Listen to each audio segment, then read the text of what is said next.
ಸಖತ್ ಖಾರ ಬಣ್ಣ ಮತ್ತು ರುಚಿ Aachi chilli powder. Janvi and Dhruvanth ಮತ್ತೆ ನೀವಿರ್ತೀರಾ, ಯಾವಾಗ ಜಾನ್ವಿ ಅವರು ಸೇಫ್ ಆಗ್ತಾರೋ ಆಗ ನೀವು ಮತ್ತೆ ಧ್ರುವಂತ್ ಅಂತ ಬಂದಾಗ ಒಂದು ಫೇಶಿಯಲ್ ಎಕ್ಸ್ಪ್ರೆಷನಲ್ಲೇ ನಮ್ಗೆ ಅರ್ಥ ಆಗುತ್ತೆ, ಓ ಆ ಒಂದು ಮೂಮೆಂಟ್ ಅವ್ರಿಗೆ ಹೇಗೆ ಆಗ್ತಾ ಇರ್ಬೋದು ಅಂತ. ಸೊ ನಿಮ್ಗೆ ಏನು ಅನ್ನಿಸ್ತು?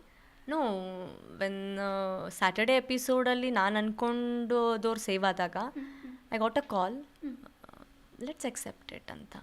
ನನಗದು ಗೊತ್ತಿತ್ತು, ನನಗೆ 100% ನನಗೆಲ್ಲೋ ಗೊತ್ತಿತ್ತು ನಾ ಹೋಗ್ತೀನಿ ಅಂತ ಕಾನ್ಫಿಡೆನ್ಸ್. ಅದಕ್ಕೆ ನನಗೆಲ್ಲೂ ರಿಗ್ರೆಟ್ ಫೀಲ್ ಆಗಲಿಲ್ಲ, ಅಳು ಬರಲಿಲ್ಲ, ಬೇಜಾರಾಗಲಿಲ್ಲ. ಹೊರಗಡೆ ಬರ್ಬೇಕಾದ್ರೆ ತುಂಬ ನಕ್ಕೊಂಡು ಬಂದಿದ್ದೀನಿ. ಮೇ ಬಿ ನನ್ನಷ್ಟು ಸ್ಮೈಲ್ ಮಾಡ್ಕೊಂಡು ಬಂದವರು, ರಿಗ್ರೆಟ್ ಇಲ್ಲದೆ ಬಂದವರು ನಾನು ಒಬ್ಬಳೇ ಕಂಟೆಸ್ಟೆಂಟ್ ಅಂತ ಎಲ್ಲರ ಕಣ್ಣಲ್ಲೂ ಬೇಜಾರಿತ್ತು. ಹತ್ತಿದ್ದು ನೋಡಿ I was like I got to know Saturday episode ಆದಮೇಲೆ ಮೇ ಬಿ ಜನರಿಗೆ ನಾನು ಇಷ್ಟ ಆಗ್ತಾ ಇಲ್ವೇನೋ, ಅಥವಾ ಐ ಫೆಲ್ಟ್ ಎಲ್ಲೋ ಏನೋ ಮಿಸ್ ಆಗಿದೆ.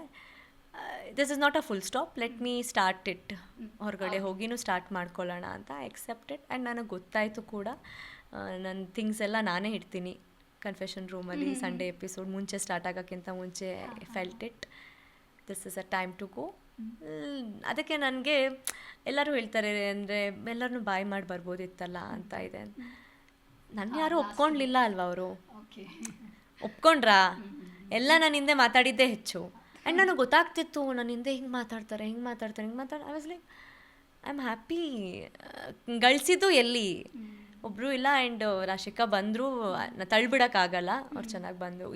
ಇದ್ದಿದ್ದೆ ನಂಗೆ ಅದು ಗೊತ್ತು, ಅದು ಏನು ಜೆನ್ಯೂನಾಗಿ ನನಗೇನು ಸಿಗಲಿಲ್ಲ. ಒಬ್ಬಳೇ ಹೋದೆ, ಒಬ್ಬಳೇ ಹೊರಗಡೆ ಬಂದೆ.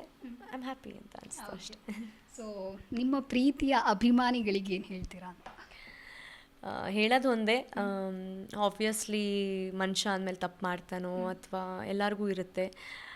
Big Boss stage may be ನನಗೆ ತುಂಬ ಕಲಿಸಿದೆ, ಅಥವಾ ನೇಚರ್ಗಳಲ್ಲಾಗಲಿ ಬಿಹೇವಿಯರ್ಗಳಾಗಲಿ ತಿದ್ಕೋ ಅಂತ ಬುದ್ಧಿ ಹೇಳಿದೆ ಅಂದಾಗ, ಜನರು ಹೇಗೆ ತಪ್ಪುಗಳನ್ನ ಕ್ಷಮೆ ಕೊಡ್ತಾರೋ ಹಾಗೆ ಪ್ರೀತಿನೂ ಅಷ್ಟೇ ಕೊಡ್ತಾರೆ ಅಂತ. ಈಗ ನೀವು ಪ್ರೀತಿ ಕೊಡೋ ಟೈಮ್.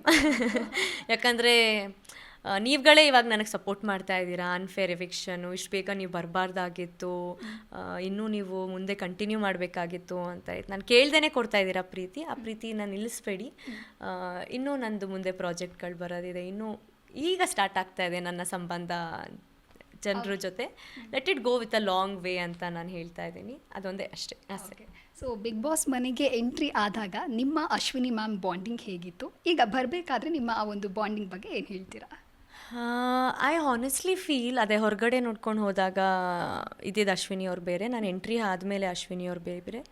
ನನಗೆ ಗಿಲ್ಲಿ ಮಿಸ್ ಆದರೆ ಅಂದರೆ ಒಂದು ಆಸೆ ಇರೋದೇನೆಂದರೆ ಈ ಸತಿ ಹೆಣ್ಮಕ್ಳು ಗೆಲ್ಲಿ ಅನ್ನೋದು ಆಸೆ ಇದೆ ನನಗೆ. ಕಪ್ಪಬೇಕಂದ್ರೆ ತುಂಬ ಲಾಂಗ್ ಟೈಮ್ ಆಗೋಯಿತು ಗಂಡು ಮಕ್ಕಳು ಅಂತ. ಆ ಕ್ಯಾಲಿಬ್ರಿ ಇರೋದು ಅಶ್ವಿನಿ ಅವ್ರಿಗೆ. But she should change and I know what real Ashwini is ಅಂತ I can tell, because she was always tell me, ನೀನು ನನ್ನ ರಿಪ್ಲಿಕಾ, ನೀನು ನನ್ನ ಥರನೇ ನೀನು. ಆವಾಗ ನಾನು ಹೇಳ್ತಾ ಇದ್ದೆ, ನೀವು ನನ್ನ ಥರನೇ ನೀನು ಅಂತ ಹೇಳಬೇಕಾದ್ರೆ ನಿಮ್ದು ಇನ್ನೊಂದು ಸೈಡ್ ಎಲ್ಲಿ ಯಾಕೆ ಬರ್ತಾ ಇಲ್ಲ? ನಾವು I am talking the soft, ಆ ಸೈಡ್ ಯಾಕೆ ಇನ್ನೂ ತೋರಿಸ್ತಾ ಇಲ್ಲ? ಆ ಸೈಡ್ ತೋರಿಸಿ, ಜನ ನಿಮ್ಮನ್ನ ತುಂಬ ಇಷ್ಟಪಡ್ತಾರೆ ಅಶ್ವಿನಿ ಅವರೇ ಅಂತ ನಾನು ಹೇಳಿ.